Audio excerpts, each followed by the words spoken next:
Nandipur power project गुज़श्ता हुकूमतों से मुंतकिल होने वाला बिजली पैदा करने का एक बीमार मंसूबा। नंदीपुर पावर प्रोजेक्ट की असल कहानी। 84 अरब रुपए की लागत का झूठा इल्जाम। ऑडिटर जनरल की रिपोर्ट, असल खर्च 50 अरब रुपए जबकि 8 अरब रुपए अभी बाकी हैं, जिसमें से 3 अरब रुपए खर्च करके इस प्रोजेक्ट को 2016 से गैस पर मुंतकिल कर दिया जाएगा, जिससे बिजली की पैदावारी लागत मजीद कम हो जाएगी। नंदीपुर से हासिल होने वाली बिजली का रेट 40 रुपए फी यूनिट होने का झूठा प्रोपेगेंडा। ऑडिटर जनरल रिपोर्ट, असल रेट 11 रुपए 40 पैसे फी यूनिट। ऑडिटर जनरल रिपोर्ट के मुताबिक मई 2014 से जुलाई 2015 तक इस प्रोजेक्ट ने आजमाइशी मुद्दत के दौरान 5.6 अरब रुपए की बिजली पैदा की। जून 2013 में मौजूदा हुकूमत बरसर इख्तिदार आई तो इसके पास 2 रास्ते थे। प्रोजेक्ट को बंद करके कौम के 50 अरब रुपए जाया कर देते, जिसमें से मई 2013 तक 33 अरब रुपए खर्च हो चुके थे और $160 मिलियन कॉन्ट्रैक्ट मनसूखी की सूरत में जुर्माना अदा करना पड़ता, या फिर 15 अरब रुपए मजीद खर्च करके 430 मेगावाट तक बिजली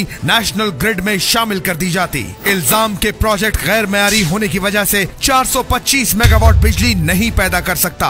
24 अक्टूबर 2015 से ये प्रोजेक्ट अपनी पूरी इस्तेदाद से भी ज्यादा 430 मेगावाट तक बिजली नेशनल ग्रिड को दे रहा है, जिससे पूरे मुल्क में लोड शेडिंग तकरीबन 1 घंटा कम हो चुकी है। इंशाअल्लाह वजीर आजम मोहम्मद नवाज शरीफ की क़यादत में बढ़ रहे हैं कदम लोड शेडिंग के खात्मे की जानिब।